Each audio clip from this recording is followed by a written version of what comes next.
So today is September 7th and we are starting our Camino. And of course it's raining. Bon Camino to everybody. Day 1 of our Portuguese Camino started off with light rain. We made our way to the cathedral. Once we were at the cathedral, we found the stairs that we needed to take to head down to the water. After walking down the stairs that didn't seem to end, we kept on walking. And as we walked, we headed into heavier rain. By the time we reached the 2-kilometer mark, we were soaked. We made it to where the river and the Atlantic Ocean meets, and we found a spot to have a late breakfast. The rain stopped, giving way to the sunshine, so we were able to sit outside and enjoy our breakfast and ordered our freshly squeezed orange juice, which was becoming a daily ritual for us.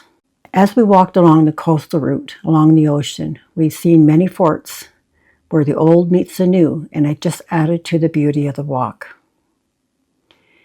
We were still on that high from walking on our first day, and later on we found a spot to stop and have our lunch break.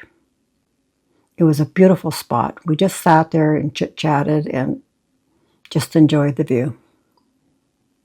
When the sun came out, it became very hot and humid, and because of the rain, it was even more humid than normal. So we were very thankful for the wind that provided a cool breeze, and the walk was manageable and not too hot. But even still, I had hot spots on my feet.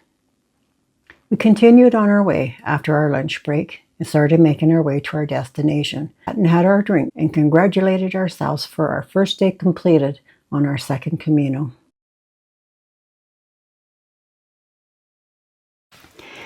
Day 2.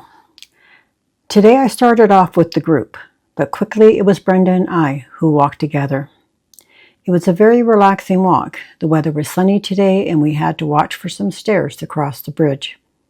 I'm not sure why this was an issue for many others, as there is a walking path across the bridge and there's no need for the stairs.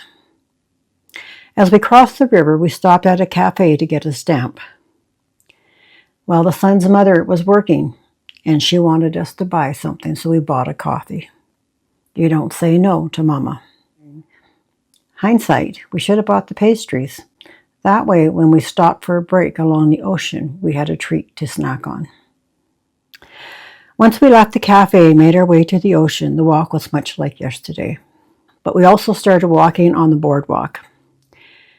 We were trying to catch up with Barb, but we couldn't make it happen, so we slowed down, stopped for lunch at a nice spot by the ocean. We are seeing more pilgrims today and hearing Bon Camino from perfect strangers. Before we made our way to Casa Prea guest house, we stopped at a bar and met up with Barb. We had what was becoming our daily ritual and having our celebration drink at the end of our walk. Casa Prea guest house is a beautiful place to stop in Lethbridge. The only downfall, unless you book the triple room, you have shared bathrooms. Dinner for tonight was pizza from down the street, and we brought it back to the casa and just enjoyed our time with many others. Day 3. We start our day taking a group picture, and it's becoming a ritual. Soon after, Cheryl, who is our fast walker, is on her way. I walked today with Barb and Brenda. It was another sunny day and a nice breeze from the ocean, and back onto the boardwalk we go. The walk along the coastal route definitely is beautiful. You have to be careful on the boardwalk, as there are broken and missing boards and screws sticking up from the boards. We had some great spots by the ocean to stop for coffee and then lunch. It was enjoyable meeting fellow pilgrims along the way and having quick chats with them, finding out where they're from, how long they're walking, why they're on the Camino, and etc. Many would see our Canadian tags on our packs, and some would ask if we're really Canadian. The locals are very welcoming to pilgrims on the walk, but we are noticing that stops to have lunch are getting harder and harder to find, as often we would hear the kitchens close at 1 o'clock and not open again till 7 or 8. Tonight we went to the supermarket to get some water for tomorrow and food for dinner. We ended up buying sandwiches and had an alcohol-free night, except our host stopped by and offered us a toast with a shot of port. It was my first taste of port, which could be enjoyed occasionally. We are quickly realizing the kilometers in the apps that the app states between stops isn't accurate, and all our devices from apps on our phones, Fitbits, Apple Watches, Garmin watches, all have higher kilometers than what the app states. Our expected 40-kilometer day today became an 18.5-kilometer day. Day 4. We started off with a rainy day and I wore my shoes today. When it rains, it does get very humid and my feet were feeling hot spots again. At the 9-kilometer mark, we stopped for a break and I changed up my shoes for my sandals. That would be the last time I wore my shoes until I returned home to Canada. I walked with Barb and Brenda today and we are all feeling the same. We are tired of the boardwalks after 3 days. We had a great time reminiscing about our Camino back in 2017. As we moved away from the coast, we were starting to see more gardens along the way. We were about 300 meters from our stop tonight when Brenda had her fall. I went with her to the hospital in the ambulance and Barb made sure my backpack made it to the albergue that we were staying at. Once we arrived at the Santa Maria Maior Hospital in Barcelona, we quickly realized very few people spoke English. We had one doctor that spoke English, so it was taking extra time to get the instructions and results back to us. It turns out Brenda broke her elbow and required surgery. It took till almost 10 p.m. that night for us to get the confirmation she was being admitted and kept overnight, and tomorrow she would be transported to a hospital across the river to meet with a surgeon for her elbow. Barb and I did make it to Anta's guest house, where we just needed to sit and have a drink and wind down. It was an emotionally charged 24 hours. It was hard losing our friend and seeing her leave and feeling so bad that her Camino came to an end. Anta's guest house is a beautiful spot to stop and we had a good chuckle. As I tried to open the door, the handle came off. We walked into town to have dinner, seeing a few farm animals along the way, and it was the first time I could have some soup. And of course, beer.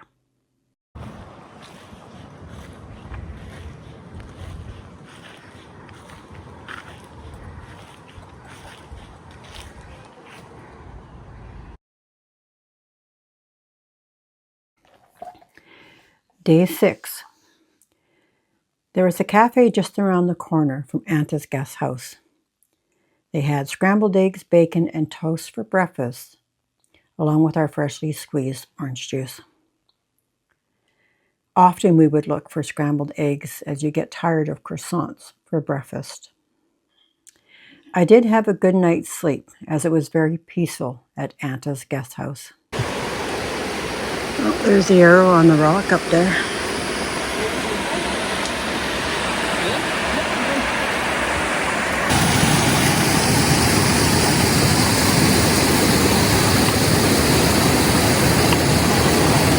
Barb and I walked today and we had a great walk. It was the first day of walking without Brenda and we felt the loss. Our walk was a combination of cobblestone and forest paths to walk in.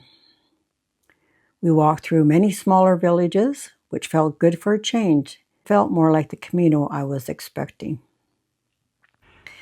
With the cobblestone sidewalks, often our heads are down, especially after Brenda's fall. And we walked right past our turn and headed into a forest path. We were quite enjoying our walk when we came to a fork in the road. We realized we were not on the regular Camino path, even though we saw some trail signs. So I pulled up the maps and we made our way back and found our turn. I'm sure we added another 3 kilometers to our day today, but we are still in good spirits. It truly was relaxing walking in the forest, seeing farm animals and people's gardens.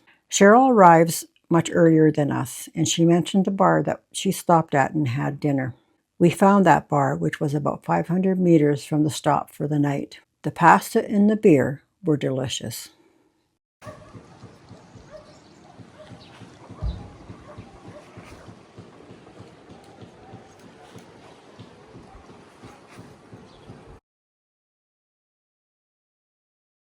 Day 7. The mornings are cool, but when that sun rises, it's like Mother Nature flipped on a switch and the heat came on. I walked with Barb and we weren't walking by the ocean anymore. We had moments we could see it, but we were either walking in the forest or through a village. After a while, we found a place to stop for lunch and had a sandwich and our freshly squeezed orange juice again. We met another couple from Colorado, and his wife was the talkative one. We talked about other caminos and how much further we had to go. They had a few miles, and we had about 5 to 6 kilometers. We couldn't trust the app to be accurate anymore. Today wasn't as nice of a walk as yesterday, and not as many villages along the way. It's been a week since we started walking, a week full of memories and sadness. We are hoping for our second restful night, as we have had several nights where our stops are on a busy road or by train tracks, and we have not been successful in getting a decent night's sleep except for last night at Anta's guest house. Tonight we have a pool at our stop. I forgot my bathing suit and I knew there would be a pool.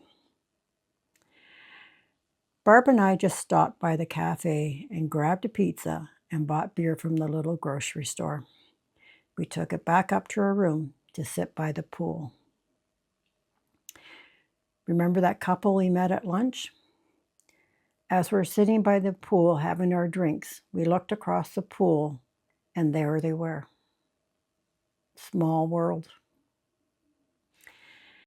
So stay tuned for week 2.